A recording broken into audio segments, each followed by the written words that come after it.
Hello everybody, it's Maxine. Hello, how you all doing? I am back again today for your Unlocking the Fearless You. We're going to go through a few things with you this evening, and it's going to be something a little bit different. As some of you know, I do try and give you something different every single week with a nice new special guest. And today I've got Mr. Gary Das. Hi Gary, how are you? Yeah, very well, Max. You? Oh yeah, I'm good. Now, Gary, let me tell you a little bit something about Gary. Now, Gary, I've known probably for just over a year. Yeah, about that. About a year, yeah. Gary does coaching. He's also a best-selling author, which we'll go a little bit more into that a little bit later. He done his book a few months ago, which is exactly where I'm going next month. So I will be looking for you. I saw that. Nice. He's also the founder of Active Mortgages. And he helps people that are self-employed and works with all business owners and entrepreneurs. And he's also a family man. So he's everyone keeps him on his toes, no matter where he is. Yeah, that's not my artwork in the back. Well, we discussed that and we said it might be. Okay, so what we're doing with Gary today is we thought we'd pick Gary's brains a little bit, whether it comes down to fitness, because some of you may know Gary from Facebook. He goes on Facebook quite often, and he normally does his fitness videos on there, and does a little bit of content, maybe in his car, and also tells us about his business and how to overcome stuff. So I thought the best thing to do, let's get Gary on, and let's pick a bit more of his brains rather than a couple of minutes, as I've had him on for a while. So we've got Gary, let's talk about your fitness and also business. Now, I know that you're a massive inspiration to a lot of people. Now, you've got so much passion, so much enthusiasm when it comes down to 6 o'clock in the morning. How do you do it? I mean, I'm like this at 6 o'clock in the morning. And there you are, pumping weights, doing all your weightlifting, sweating buckets with your earphones in, giving content. How the hell do you do that? I'm a morning person is probably the easiest way to summarize it. I think it really it's one of those things. You either get up early in the morning and that's your kind of, I'm a 5 o'clock in the morning till a 10 o'clock at night person, where other people might be a 9 o'clock till midnight. You know, it doesn't really matter where you kind of get up, but I am definitely a morning person. Evenings really is probably my lowest energy point. So I'll try and bring as much as I can this evening. Right, okay. So if you fall asleep, shall I just nudge you? Yeah. Okay. What time did you get up this morning? 5 o'clock the alarm goes off. It's got earlier and earlier as I've had children. So initially, it used to be kind of 7 o'clock. Then the first baby was born, and then the second baby was born, and I needed to go a little bit earlier. And then the third baby was born. And actually, it's one of those things. I much prefer going to the gym in the morning. Yeah. It sets me up for the day. It gets the mindset strong. It puts me in a good stead. Whereas if I go in the evenings, the gyms are busy. You can't get on the equipment. It's much, much busier. And by that point, I'm brain fried anyway, because I'm working with numbers all day long and people's financials. It's just, I prefer to go in the morning at 5 o'clock. I get time with my kids then, and then I'm usually finished work by 7, 8 o'clock as well. So how do you find that then in the evenings? I mean, I know you've got the girls and you've got Hunter. He's what, 3 or 4 months old now? No, he was born in January. He's 8 months now. Oh, wow. Okay, so he's 8 months old now. So how are you finding, obviously, you get to do the night feeds as well, or are you leaving that to the missus? No. That's the deal. That's the deal. She does all the night feeds and has dealt with all of that. We've got a good little thing going on, so it works quite well. Okay, that's good. So how do you find then that when you actually go out and you do your morning sessions, how do you not procrastinate? Do you not ever wake up and think, the kids have kept me up all night, Hunter's been screaming all night, she's been up and down, or whether she's ill or, anything that's going on, how do you find that you actually want to get up? Is there any times that you think, do you know what, I just can't be bothered, but you do anyway? Yeah, 100%. Always. What do you do? You have to do it. The alarm. I've got into a routine now. It's one of those things. I think the biggest way to get over procrastination is always imagine it like clicking your fingers. As soon as my alarm goes off, in my head, I think, oh, I'll lay here for a minute. But I know if I do that, I'm still going to be in bed in an hour. So as soon as that alarm goes off, I'm up and I'm downstairs dressed within 2-3 minutes. And then I've got my routine that I go through in the morning, which is generally bottles out the fridge, drink half a pint of water, set up my bottle to take to the gym, put my earphones in, quick look through social media or maybe a little post just to tell everybody I'm up, and then just get out the house and go. Fantastic. Well, we've got a few people on the broadcast tonight. So we've got Mr. Bradley Chapman. Hello, Bradley. Brad is he's the founder of Yes You Can. He's the founder of Global TV. So he's listening in tonight to make sure he can get some information from you. Down the gym. I like the collar and shirt, the collar and tie combo. It's nice. Yeah, of course. You know, he's got to be spiffing, you know. Yeah. Okay, we've also got one of the guys from Inspired to Achieve. Guys, you need to put on your name so we know who you are. It's time to learn. Thanks for the heads up. You're more than welcome. Serpa is, she's in England at the moment, but she comes all the way from Lapland. Oh, so, nice. Hello, Serpa. Nice to see you. And Bradley says evening or daytime, if you like, hello in the morning or evening or wherever you are. It depends on obviously where you are through the day. Now, talking about building your business around your lifestyle. Yes. So we talked about obviously you're a family man. We've talked about that you go first thing in the morning to the gym.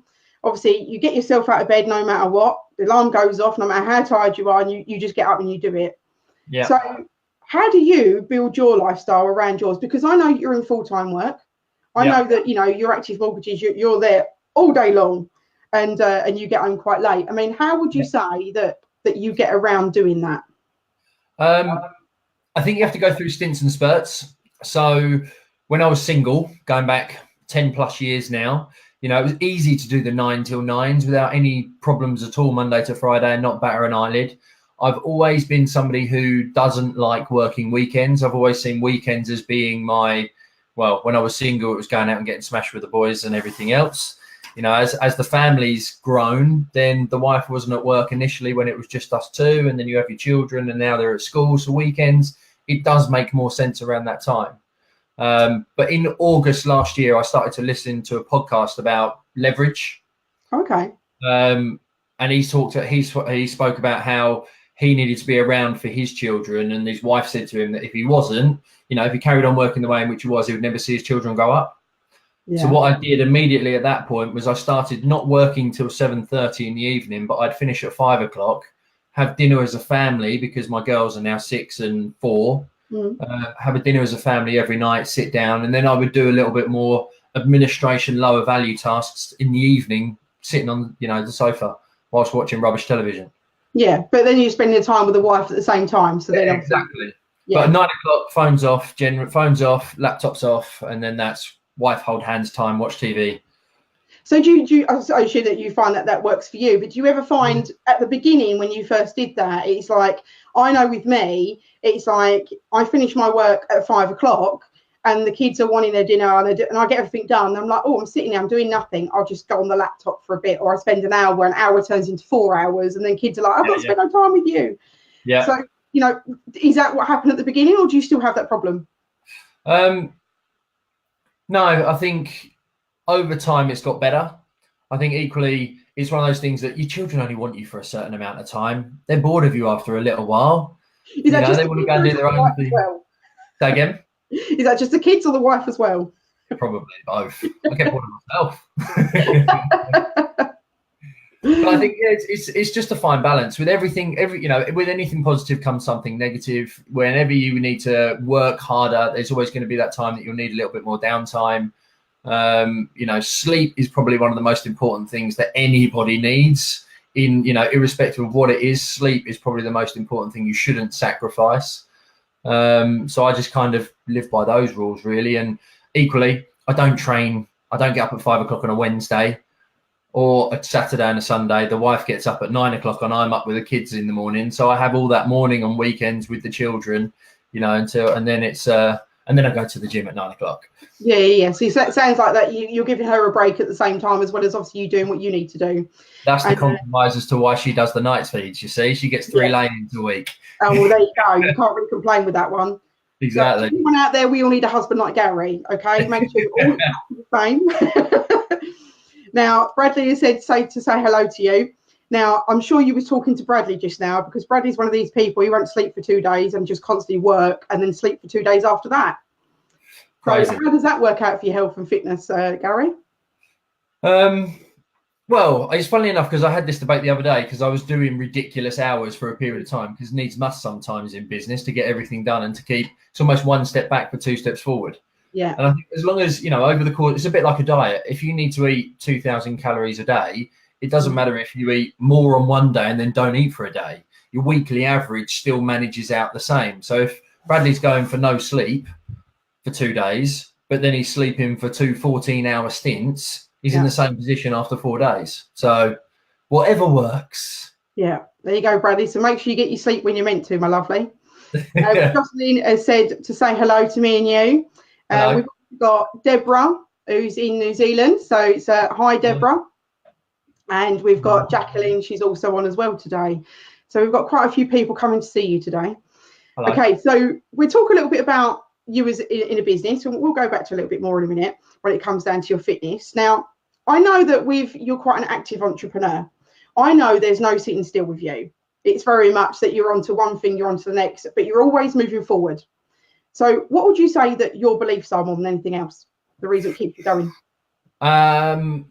My belief is very much whatever you believe you can achieve.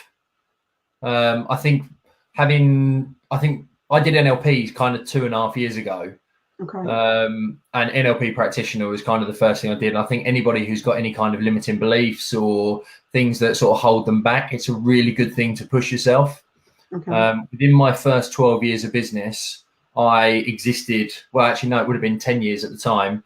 I existed in the own four walls with my family and my team and everything else. And I almost describe it as being a little bit socially anxious about getting outside my comfort zone.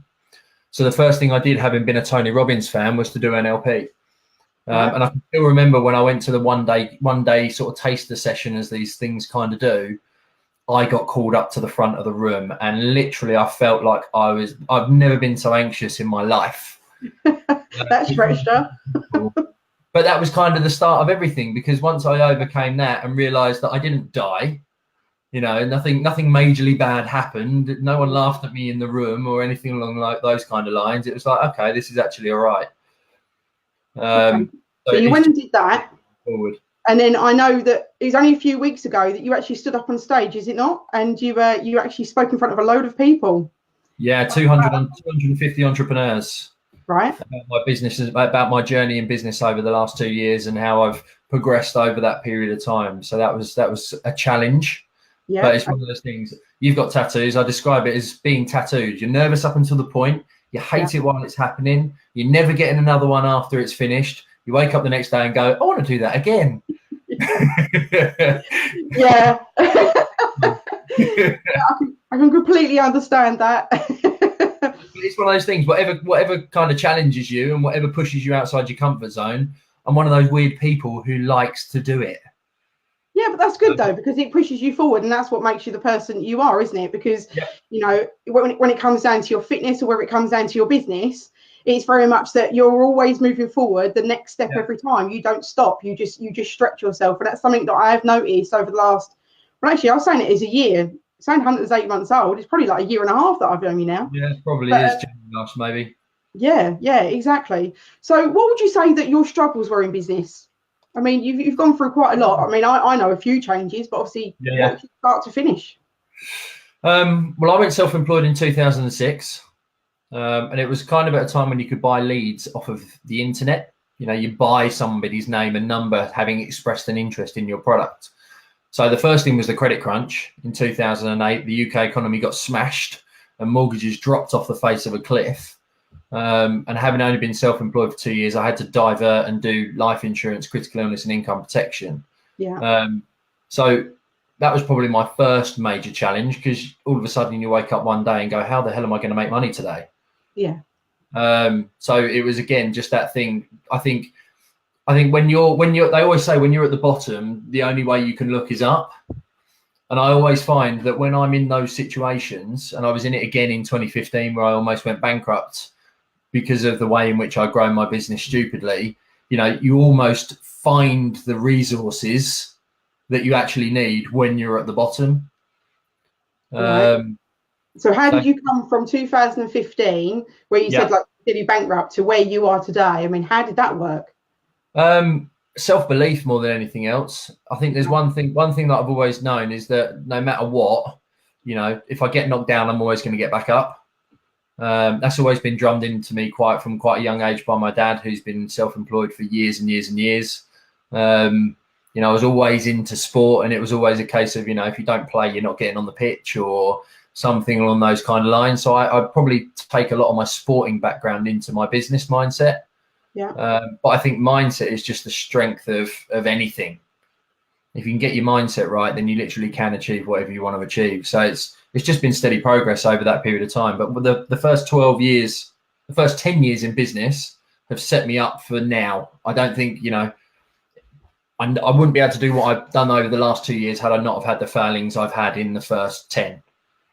Right. Okay. So, by you failing, as Bradley was saying, you fell forward. You learn by your mistakes, move on. Exactly. And is there anything you found a particular struggle? I mean, I know you said about earlier on that, you know, when we spoke earlier, you were saying about that you had quite a lot of sport as a child, and you had to change your whole life around of what you wanted to do to what you're doing now. Yeah. But how do you actually get that mindset to change? I know you said you drummed it into you, but if you've got people around that haven't had that as a young child, you know, how would you say to them, look, you know, you need to have this kind of mindset? What would you say? Ooh, what would I say? What would I say so what would I say for somebody who hasn't necessarily got the right mindset now? I would say that you need to find, everybody's got something in their life that they're confident in. And that's part of the reason why you end up, I think, you procrastinate, is because you're starting something new or you're doing something that you're not quite confident in. So if you find that one thing, mine's sport, that you know you can be confident in, whether it's writing, whether it's painting, whether it's, you know, speaking, it doesn't matter what it is, but everybody's got something that they're good at. Find that and try and translate those, what gives you that confidence in that thing, to something else. Yeah. And I can completely see where you're coming from with that, because I remember a conversation that we had many, many moons ago about, Gary, how do you do a Facebook Live? I can't get on Facebook. I'm just too scared. And now look at you. And he's literally picking something that I'm good at, which is talking to people. Yeah. So it's very much, it's the same sort of thing. It's translating that I'm still talking to people, but just in a slightly different way. So I can completely understand where you're coming from that. Yeah. But we've got a few more here. So we've got now, Bradley has turned around and said, life-work balance always, but in the early stages of growth, you've got to put in the effort. It takes 2 years sometimes to establish your brand, positioning and learning about the real you. Yeah, I'd agree with that wholeheartedly. Yeah. And we've also got Richard's on. He said, good evening. Talking about the February event. If you fancy coming to that one, we've got a February event going on, and it's going to be absolutely huge. We're talking thousands of people. Nice. And it's a massive extravaganza of lots of entrepreneurs and lots of business speakers. We've got stalls going to be there, like people going to have their stands, and you know, there's so much going on, but we can talk about that after. That's not a problem. Yeah. Tim Burt, who's coming in from America today. Hi, Tim. Nice to see you on here. Welcome. Debbie's turned and said, so true. Mindset is the key. May White has also turned and said that's very true. So you've got quite a few people there that's agreeing with you on that one. You're good. Right. So the next thing we talk about, which I know we spoke a little bit about the credit crunch and about the ups and downs and everything that was going on. But what I was going to say to you is, obviously, I know you're specialising in mortgages for self-employed people and entrepreneurs. Yeah. Now, you probably get all walks of life come to you, whether they're people that have got multi-million-pound businesses or whether they've got literally just starting out in business or they're one-man bands or whatever it is. Yeah. What would you say that they need so they can come to you and say, look, I need to go and buy a place. I've been turned down by so many different places. What advice would you give them people? Well, certainly the mortgage market has changed since the credit crunch massively. So anyone looking about buying a house, in the same way that you would if you wanted to lose weight, if the same way that you wanted to go out and earn £1 million, you know, a mortgage is exactly the same. There's so many different pieces to the puzzle, but much like anything in life, treat it like a sat nav. Think about the mortgage now, even if you want to buy in 12 months time, because if you know the destination in terms of where you got to get to in a mortgage perspective, the deposit you're going to need, the income that you need to achieve, And one of my beliefs is if you don't earn the money that you need to in the job that you're doing, go and get a new bloody job that pays you the money that gets you the house that you want. Yeah. You know, don't settle. I'm not a settler, and I think lots of people do, but get the money, get the income, get the deposit, know what you need to achieve in 12, 24 months, plan, and use that as your motivation for the future. You know, my motivation is my kids and my family and making sure that they've got a nice lifestyle without spoiling them, because that's, you know, you've got to work hard, have fun, and be kind. And my 3 mantras to my children every morning that they know inside out.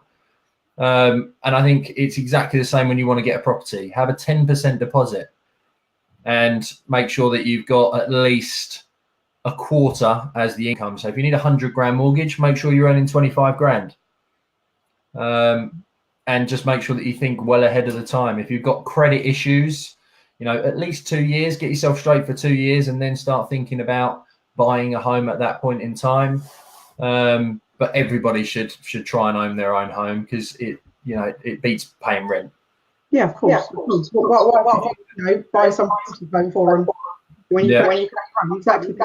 So there's been a good there. Guys, if there's anything that you've got for Gary about any kind of mortgages, or if you've got some tip, like anything you want to ask him, he'd be quite open to actually answer any of your questions, because obviously that's the thing he does. So, you know, get your questions in there and I will put them up for you. So that's not a problem. We'll just carry on talking. If anything comes through, I'll stick it up. All right. Yeah. So with the, a lot of people are scared to buy their own mortgages.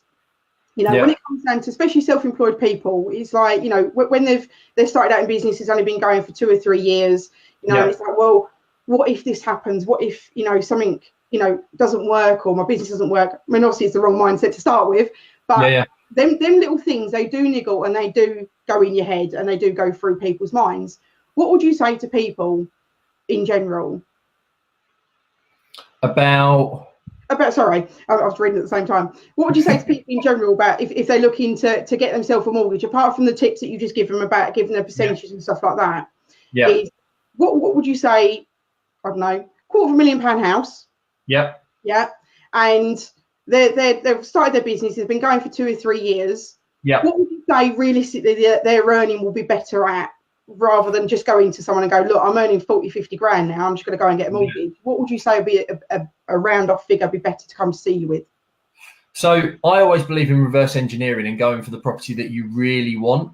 So the problem with potentially being employed, for example, is you have to walk into the bank or to a mortgage lender and say, look, this is what I'm earning.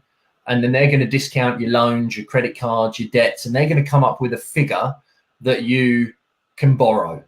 So if you're earning 30 grand a year, then that's going to get you a mortgage of something like 135,000. Whereas if you want to reverse engineer that and say, okay, well, look, properties in my area are 250,000. I know that I'm going to need at least a 10% deposit. Yeah. And then you can backwork that and say, well, for 225,000, you're looking at approximately a quarter in terms of your earnings, which would be roughly 56,000. But that could be 56,000 as the family income. It's not just one person. It's husband and wife. It's brother and sister. It's boyfriend and girlfriend. You know, it's there's so many different options depending on what the scenarios are. Okay. You know, so it's whoever you're buying the property with. It's the family and the application income that's the key. So reverse engineering is my big belief when it comes to property. Okay. Brad's got a question here. He's put, what's the buy-to-let market like at the moment? Ooh, well, good old George Osborne, when they were in power, obviously added in the tax changes. So effectively, if you had £1,000 in rent coming in and your mortgage was £500 per month, you would only pay tax on the 500. Because of the tax changes that come into place, by 2021, there will be no relief on those mortgage payments. So people will start paying tax on that full 1,000. And it's the way the government's trying to slow down the buy-to-let market. But in terms of lots of my investors now are buying properties in a limited company. But in terms of the market overall, people are still buying. You know, as long as as long as the rental yields stack up and it makes enough money, you can borrow money at kind of 2-3% at the moment. If the property is returning you 8-9-10%, then it's good. You know, you're still making money, and property has increased 100% every 10 years since the early 1900s. So it's still safe as houses in essence. Whether we have a crash next year because of Brexit, we shall wait and see, but I don't think we will. I know from a little bit of a mate who works at Barclays, they've just raised their standard lending rate because they know that they're going to have to lower it again next year.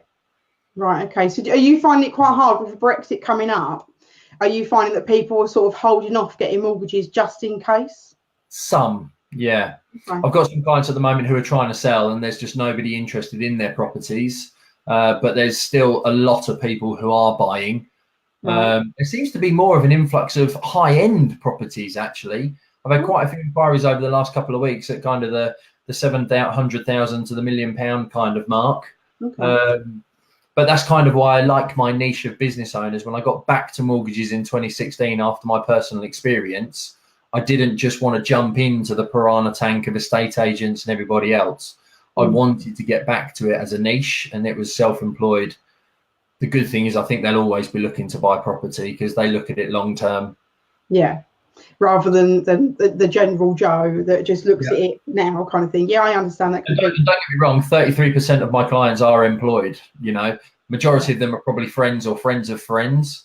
But I do get quite a few inquiries via social media that are employed, that like me, like how much I care and my ethos is, and the fact that I give away a lot of free content, and they're quite happy to use me.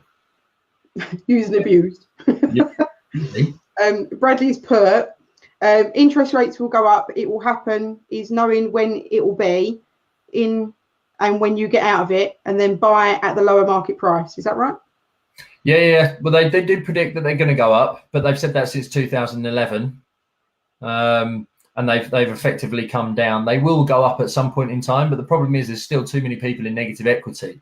So even if it does happen, it's going to be slow. And the UK economy's got too used to them being 0.25%, 0.5%, you know, in terms of the base rate. So it's not going to be anything that's just going to suddenly happen overnight, like it did in the 70s and back up to 15%ers. But 18% raise in the 80s. Yeah, Janet obviously that one. 70s, 80s. Yeah. Yeah.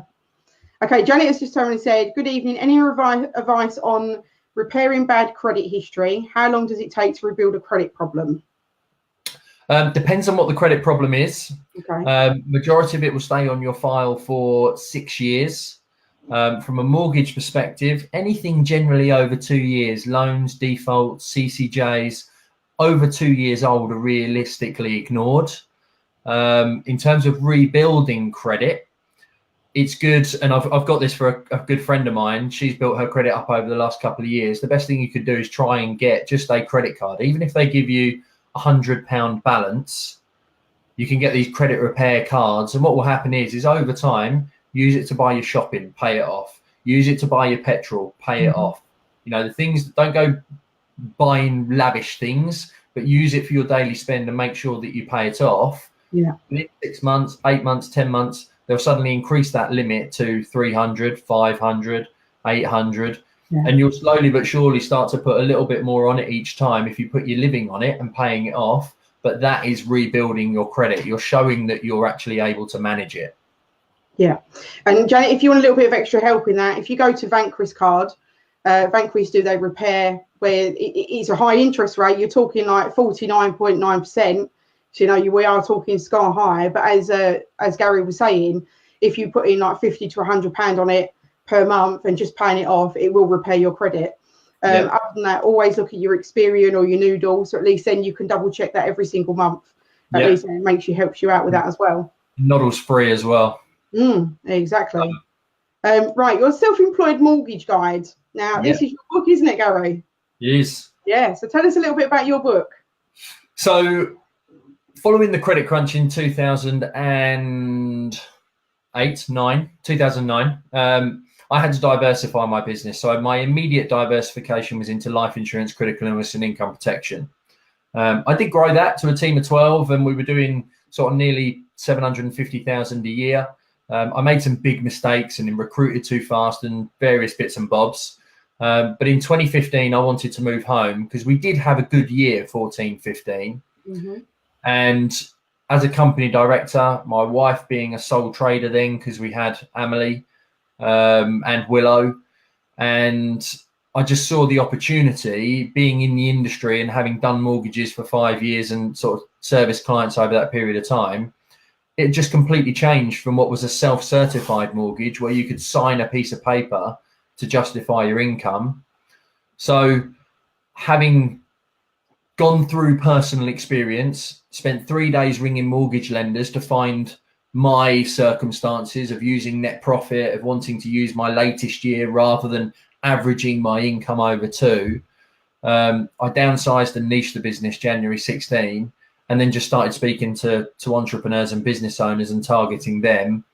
And through the conversations that I had with them and through my own personal experience, I just put all of it into a 30,000 word book, focused on my active methodology, which was formed in the writing of the book, where we look at affordability, criteria, terms, identifying the right house so you achieve your victory, and then we work on becoming entrepreneurial with property thereafter. And that's the active methodology. Yeah, and that came out in December last year as an Amazon bestseller. Woohoo! And are you doing pretty well with it? Is you finding a lot more people coming to you now because you've got the book out? Yeah, exactly. But that's why I got asked to speak on stage in front of 250 entrepreneurs to talk about my journey. It's just the greatest business card. You know, if someone refers me a client and I've never dealt with them, or someone, I always just send them a signed book. If I speak to somebody and I can't quite help them now, like we were talking about earlier, if someone says, look, I want to buy a house next year, what does my accounts need to look like? What's my target? What's my earnings? What's my goal? Then I give them a book and make them, I'll give them the headline stuff and then say, look, read the book and get a good understanding and make sure that you speak to me 3 months before. So it just is a great conversation starter and the best business card you can have. Yeah, so basically what you've actually got there in your book is not only have you got your conversation starter and you've got your business card, you've also got your lead generator. Yeah. It's always there as well. And not only that, it saves your time as well, because rather than coming to asking you lots and lots of questions, there you go, just read my book. Yeah. So you've sort of done everything all in one, saving yourself time, saving yourself money, and at the same time, obviously getting the business in as well, because it's sitting on their shelf every day, looking at them, going, come and see me. Yeah. And I find a lot of people as well actually get it for people they know. Yeah. So it's like, I'm self-employed. I want to get in one of the books. And when I gave away 230, I think it was, at the event that I spoke at. Yeah. And people were like, I'm not self-employed, but can I get one for a friend? And I was like, yeah, of course, go for it. Yeah. But they were just there for the event. So it's just good from that point of view as well. Yeah. And at least then you might have a load of leads that come up and obviously help you out with that. Yeah, absolutely fantastic. So guys, any of you out there that are getting yourself a book up and rolling, as Gary said, it's a lead magnet. People get to know you. And as TJ Fox said at the weekend, it's not about anymore about, who you know, it's about who knows you. And by getting your book out there, it's very much that people get to know you as a person. They get to know you and your business and what you do and what you can do for them before they've even actually picked up the phone to you, saving you time and money. So absolutely fantastic there, Gal. So and one little tweak, one little bit of value I can give to anybody who's not the best writer or anything along those lines. I'll let you into a little secret. Relax secret. Before I could give my book to my publisher, I had to write 30,000 words. Yeah. I actually put my earphones on my phone and recorded about 16,500 of them walking around the kitchen, sent it off to rev.com, and then edited the transcription and put it into the book. So you don't even need to worry or procrastinate over writing it, because if you prefer to speak, rev.com, and it's like $1 a minute, and they literally within 24 hours you get the full typed thing back to you. Well, there you go, guys. Rev.com. I've lost Maxine. Oh, have I gone? I can still see you. Have I disappeared? Can anybody else let me know whether you can still see me or Gary, and you can hear me and Gary?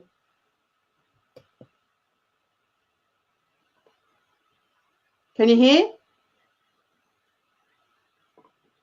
Any of you that are actually I listening don't know where today, Maxine's could you gone. let me I'm not know? sure if anybody else is still here or if you're experiencing the same problems I am.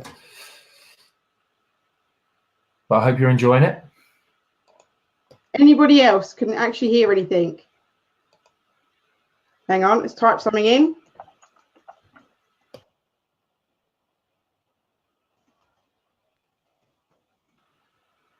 Hello? Can you hear now, Gal? Yeah, I went out and came back in. I don't know if it was me or you. I don't know, but I'm asking people. No one seems to be saying anything. But we'll carry on. I can hear you, and it'll always go out. Deborah said, "I can see you." Can you also see Gary now, Deborah? I can hear you. Fantastic. Can you see Gary? Yes. Can everyone see Gary? I'm not getting nothing back at the moment. They said they can see and hear me, but I'm not getting nothing back. All live. Fantastic. Thanks, Bradley. Right. So we're all good. Okay. So what I'm going to ask you, fantastic. Thanks, guys. Is what have you got going on the next 12 months, Gal? I mean, I know at the moment, I've just seen on Facebook that you're moving into a new property. You only moved into one last year. Yeah, new offices. Yeah. So tell us about that. What's going on with your new premises? So I'm in the centre of Chelmsford at the moment, but I moved to get I wanted a smaller office, really. But it's actually an office, whereas where I'm moving to now is 5 minutes walk from home, next door to my kids' school. It's in kind of a prime location in the village that we're in, with a lot of through traffic going into Chelmsford. Okay.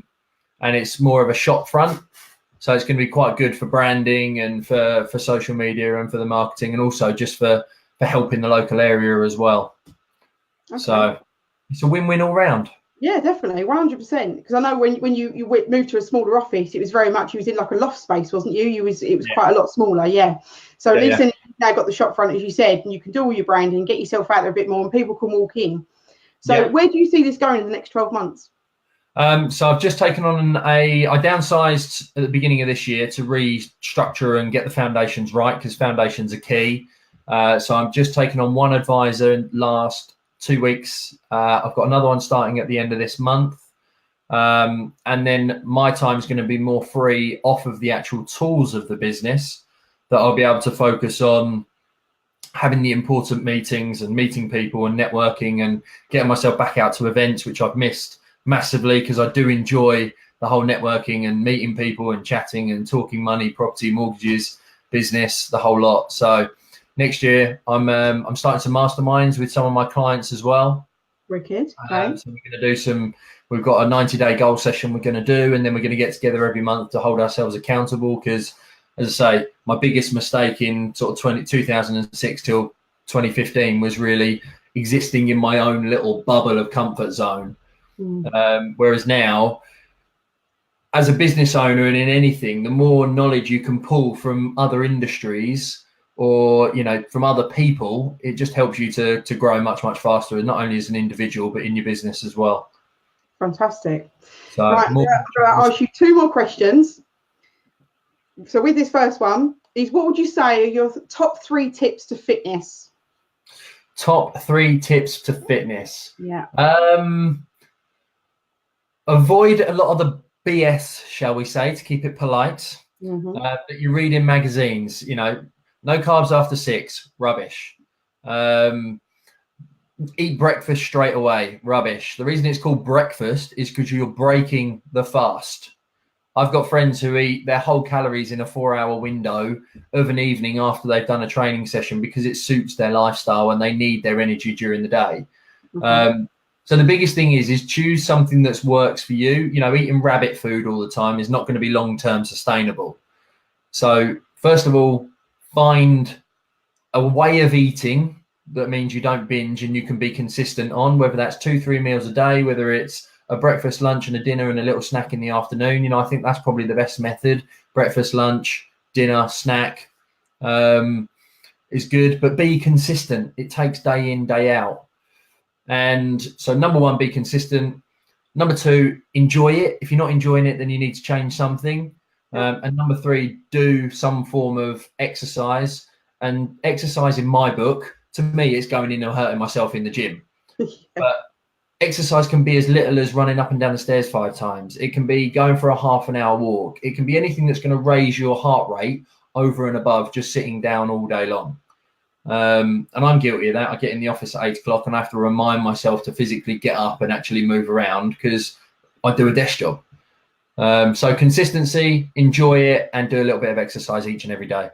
Brilliant. Okay, so guys, just in case some of you have just joined us, it's very much that I've been talking to Gary today about his business when it comes down to his mortgages, I should say, and his lettings. And also we've been talking about from business and also fitness, which is something that Gary does on a daily basis. And as he said there, he gets in the gym, he's in there at like 6 o'clock in the morning, every single morning, making sure he doesn't procrastinate over anything. So this is the reason why, just in case you was wondering why I'm talking about fitness right now, and you missed the beginning of it.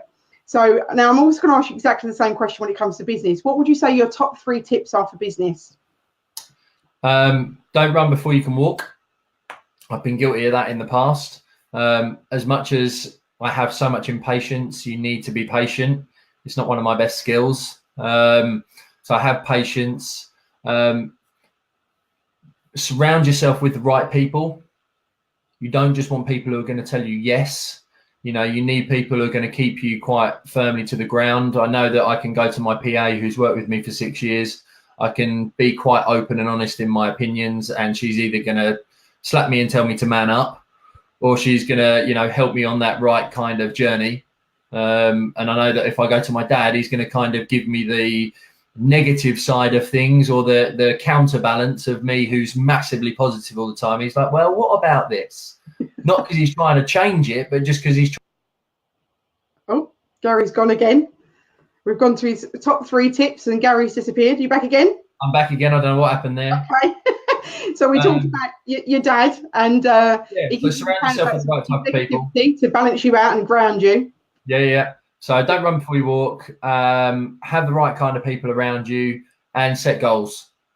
So I did a Facebook Live this morning about setting goals, and you should realistically, you know, you need to think about what your core values are and how you can feed them into your business. You need to think about who it is you're best serving and what is the message to that individual that you want to, you know, take, and how you can help them. I massively believe in problem solution. You know, if you can find a problem, or you've got a problem, or you've been through a problem that you think you can help somebody else get over, there's a business. And then once you've done those kind of things, you can then look at what's your 10-year target, what's your 5-year, what's your 3-year, what can you do in the next 12 months to get closer to your 3-year, what can you do in the next 90 days to get closer to your 12 months. So goals and targets are key to that as well. Fantastic. So there you hear it, guys. We've got Gary Das, who's joined us today, 8 o'clock, going through his regime, should we say, with keeping the kids in check, keeping the family in check, keeping his business in check, and his health. We've gone through the whole lot today. And if you're watching this on replay, obviously #replay underneath. I've always put at the bottom there is that you can go to the website for Yes You Can, or this way. You can go to the Yes You Can website, and you can see what Yes You Can is all about. Also, if you can like and share our page at Global TV, that'd be absolutely amazing, because then we can actually put our content out to so many more people. And if you're actually looking to get yourself a mortgage, if you're self-employed, if you're an entrepreneur, and even if you're looking to get yourself a book about it, Gary Das is the one to go to Active Mortgages. You can always send him a message or send it through a link here, and I can always send it over. That is not a problem. And he'll be quite happy to help you with any mortgages, any problems that you've got when it comes to that. So Gary's based in Chelmsford. Give him a few days because he's sorting out his new property. And he'll get back to you. So anything you need to know with that. But Gary's the man. He's the one to go for. So, you know, anything you need, you know where he is. He's also on my friends list as well. So if one of you are on my friends list, obviously you can go to Gary that way. Is that all right, Gary? Yeah. I'll just search Gary Das. I'm on every social media platform. There you go. Gary gets himself around. Yep, so Active Mortgages is the one to go for. I want to say thank you very much, no matter what time of day it is, whether you're in the morning, whether you're just getting yourself out of bed, or at night time. Thank you very much for joining. Thank you very much, everybody, for all their for coming in. You've got Deborah, you've got Jocelyn, you've got Brad, you've got Janet, you've also got Tim, you've got May, you've got Richard, another one from Aspire to Achieve, you've got Jacqueline, And you've also got Surpath. Thank you very much for joining me this evening. It's been absolutely amazing. I will be on again at 10:30 tonight with Daniel. I'm taking over from Maxine Winter this evening, so we're going to be talking about his life, because he does all about the story within the person.